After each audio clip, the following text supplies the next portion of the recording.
Nahjul Balagha, Peak of Eloquence, Sermons, Letters and Sayings of Imam Ali ibn Abi Talib, Sermon 89. An advice to people to sincerely believe in religion and to act according to its teachings. Surely Allah knows the secrets of the hearts and thoughts concealed in minds. His knowledge surrounds everything. His might overpowers everything, and He can do whatever He desires. Every one of you should work to secure eternal blessings during the time allowed to Him before death. You should act in time before you are deprived of it. Do good deeds for your permanent abode in the paradise during your temporary stay in this terrestrial home. O people, fear Allah about those things which He in His book ordered you to remember.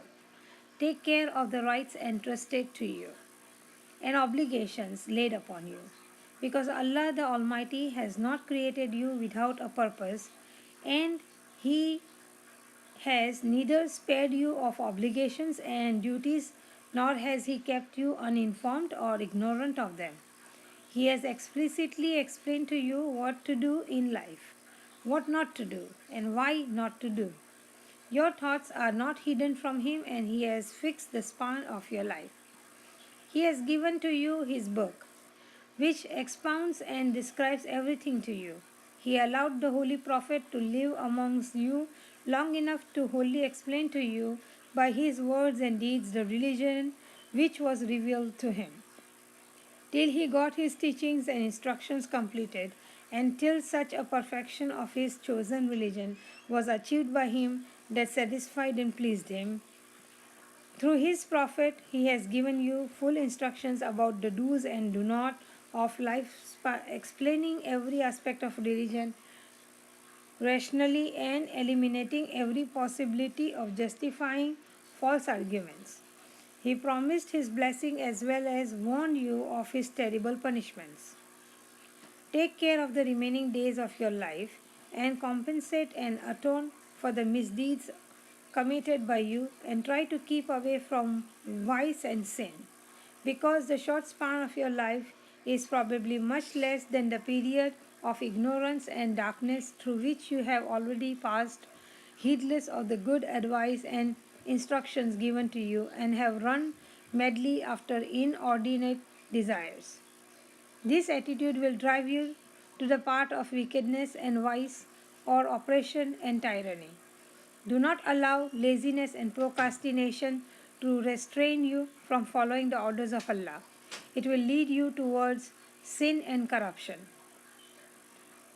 The man who obeys Allah the most is the best and most sincere friend of his own self, and the man who destroys him is his own worst and the arch enemy.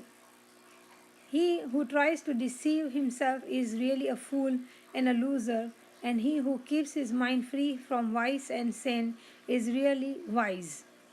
He who takes lessons from his surroundings is fortunate. He who is lured by his inordinate desires and passions is unfortunate. Learn these facts, that even the smallest hypocrisy towards Allah is a kind of polytheism, that to keep company with lustful and wicked persons is the easiest way of forgetting the teachings of religion and of inviting Satan to take control of one's mind. Abstain from telling lies, because lying will keep you away from piety, religion, and Allah. A truth speaking and truth loving person is the man who will receive salvation and honor from Allah, and a liar will be disgraced and humiliated by him. Do not envy, because envy destroys your faith in religion as fire destroys wood. Do not hate and detest others, because it will lead to calamities and misfortunes. Remember that forlorn hopes and daydreams will sadly affect your mental capacities and will make you forget Allah. Combat such hopes and desires, because they are delusions, and one who believes in them is cheated and deceived.